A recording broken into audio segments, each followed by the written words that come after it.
जय माता दी दोस्तों। आपकी मनोकामना है जो पूरी नहीं हो रही।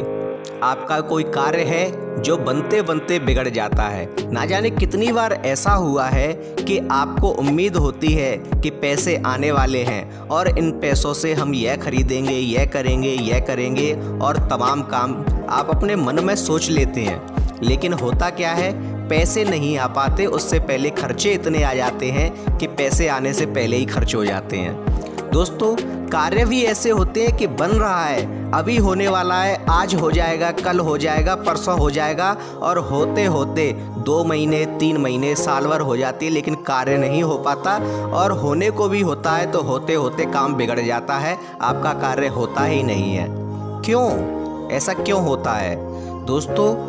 इस नवरात्रि जब 2023 में अक्टूबर महीने में 15 अक्टूबर दिन रविवार के दिन नवरात्रि शुरू होगी, तो नवरात्रि के दिन आपको एक छोटा सा सरल सा ऐसा उपाय करना है कि आपके कार्य बनने लगे, आपका धन आने लगे, धनागमन में कोई भी रुकावट ना हो।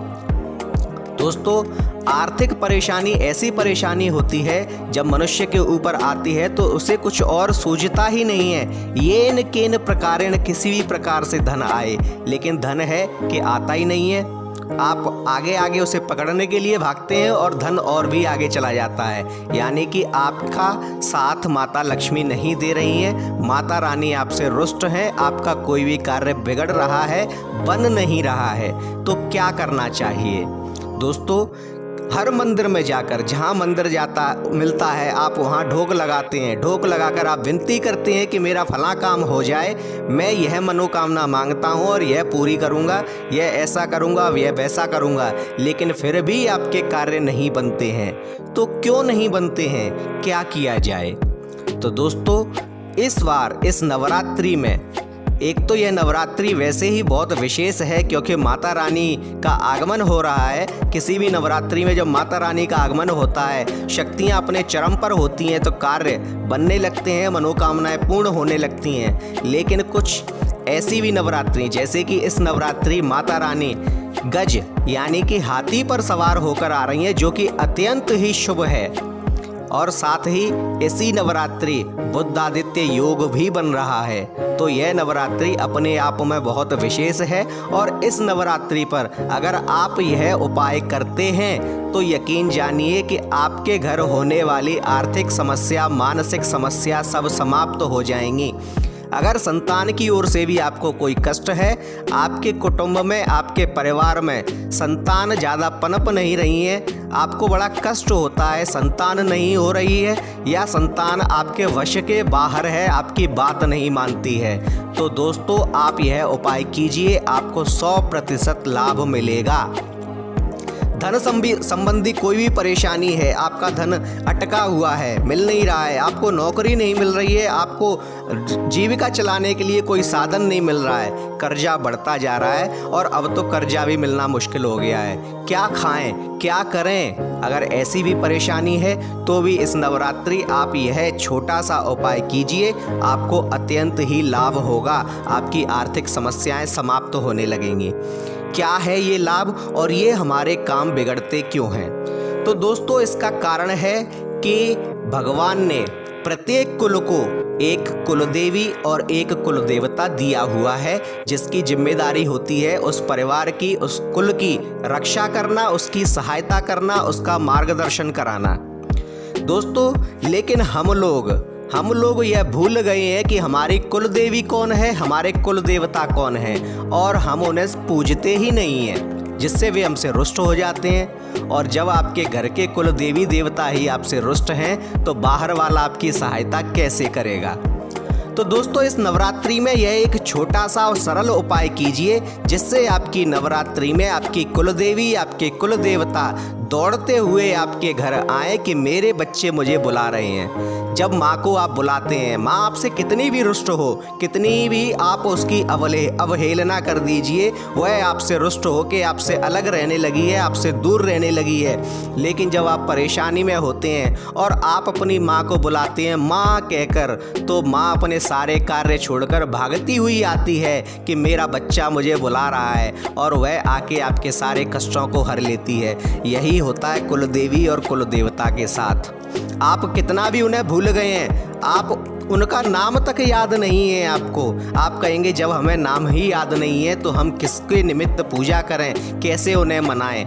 दोस्तों, आपको अगर नाम याद भी नहीं है तो भी आप अपने मन में तो सोच सकते हैं कि हे मेरी कुलदेवी, मुझ पर कृपा कीजिए, मुझे आपका नाम भी मालूम नहीं है। आप इतना भी बोलेंगे पर्याप्त है। आप अपनी कुलदेवी का स्मरण करेंगे पर्याप्त है, और अपनी कुलदेवी का स्मरण करते हुए अगर आप यह उपाय करते हैं तो आपकी कुलदेवी अपने सभी कार्यों को छोड़कर आपके घर भागती हुई आएगी और प्रसन्न होकर आपकी सभी समस्याओं को समाप्त कर देगी, आपके सभी कष्टों को हर लेगी। आपकी आर्थिक समस्याएं, आपकी मानसिक समस्याएं, आपके कुल की जितनी भी समस्याएं होंगी उन्हें समाप्त करेगी, आपको नए रास्ते दिखाएगी और आपका भला करेगी, आपका कल्याण करेगी। क्या है वह उपाय? बहुत छोटा सा, बहुत ही सरल उपाय है। वह हम आपको बहुत ही सरल भाषा में बताते हैं। आप इस नवरात्रि इस उपाय को अवश्य कीजिए, जिससे आपकी कुलदेवी, आपके कुलदेवता का आपके घर में प्रवेश हो और वे आप पर प्रसन्न होकर आपको आशीर्वाद दें और आपके बिगड़े हुए कार्य भी बनने लगेंगे।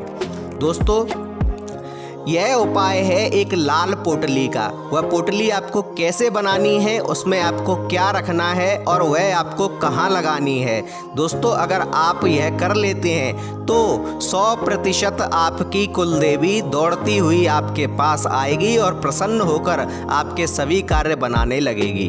तो दोस्तों, इस नवरात्रि यानी कि 15 अक्टूबर 2023 को आपको एक लाल रंग का कपड़ा लेना है। कपड़ा ज़्यादा बड़ा नहीं लेना है, एक छोटा सा ही कपड़ा लेना है, जितना बड़ा रूमाल होता है आदमी का, लाल रंग का।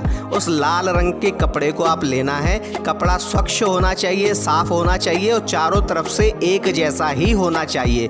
कहीं से कटा फटा या जला हुआ नहीं होना चाहिए। नया कपड़ा लीजिए। उस कपड़े में आप एक कोयले का टुकड़ा रख लीजिए, एक टुकड़ा लोभान का रख लीजिए, एक हल्दी की गांठ रख लीजिए, थोड़ी सी भस्म जो गाय के गोबर के कंडे की या उपले की भस्म होती है, वह एक चुटकी भस्म रख लीजिए। एक चुटकी उसमें सफ़ेद चंदन मिला लीजिए, एक चुटकी कुमकुम, और इसकी पोटली बना लीजिए। इस पोटली को आप बांधिए लाल धागे से। जी हाँ, आपको लाल धागा ही उपयोग में लेना है। इस लाल धागे से आप उस पोटली को बांधकर बना लीजिए। यह आपकी छोटी सी पोटली बन गई। अब पोटली तैयार हो गई। अब ये पोटली बांधनी कहाँ है और किसे बांधनी है और कब बांधनी है?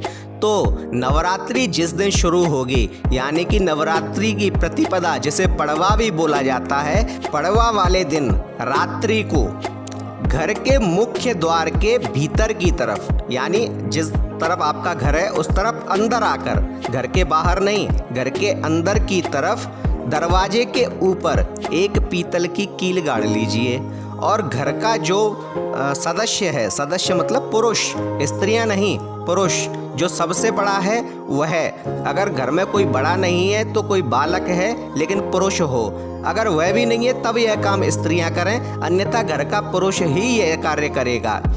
उस पोटली को घर के मेन द्वार यानी मुख्य दरवाजे के भीतर की तरफ अंदर घर में ऊपर जो पीतल की कील आपने गाड़ी है उसमें इसे आप बांध दीजिए और ओम कुलदेवी नमः इस मंत्र का जाप करते रहिए और साथ ही अपने हृदय में कुलदेवी का ध्यान कीजिए कि हे कुलदेवी, हमें आपका नाम नहीं पता, या आपको अगर नाम पता है तो आप उनका नाम लीजिए, नाम नहीं पता है तो उनसे बोलिए कि हमें आपका नाम नहीं पता, हमें किसी प्रकार से आपका नाम नहीं पता, हम आपका स्मरण करते हैं, आपका ध्यान करते हैं। कृपया आप हमारे घर में प्रवेश कीजिए, हमारे घर में रहिए और हम पर अपना आशीर्वाद बनाए रखिए। हे देवी माँ, हम बड़े कष्ट में हैं, हम पर अपनी विशेष कृपा कीजिए, हमारी सहायता कीजिए, हमें मार्गदर्शन दिखाइए और हम पर जो आर्थिक संकट आया हुआ है या जो भी संकट आप पर आया हुआ है उसका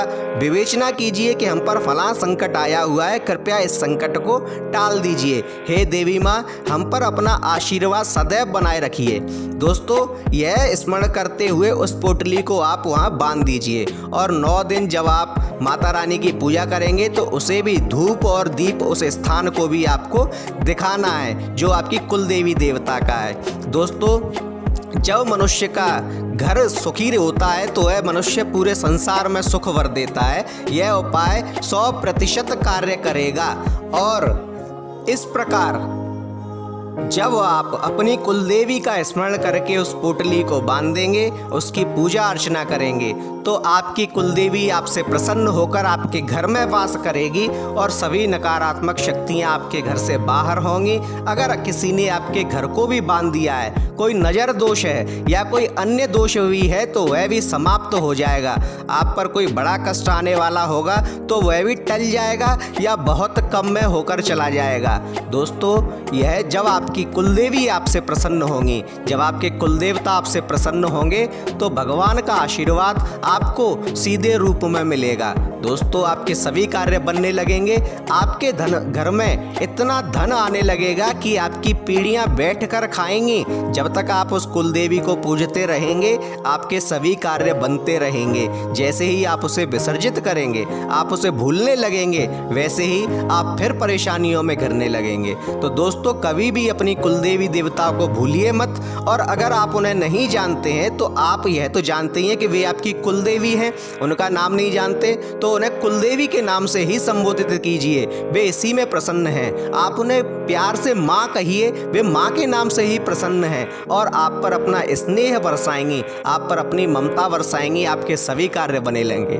दोस्तों, आपको हमारा वीडियो अच्छा लगे तो कृपया इसे लाइक कीजिए, शेयर कीजिए, अपने दोस्तों में अपने रिश्तेदारों तक इस वीडियो को पहुंचाइए जिससे उन लोगों को भी इसका लाभ मिल सके और साथ ही हमारे चैनल को सब्सक्राइब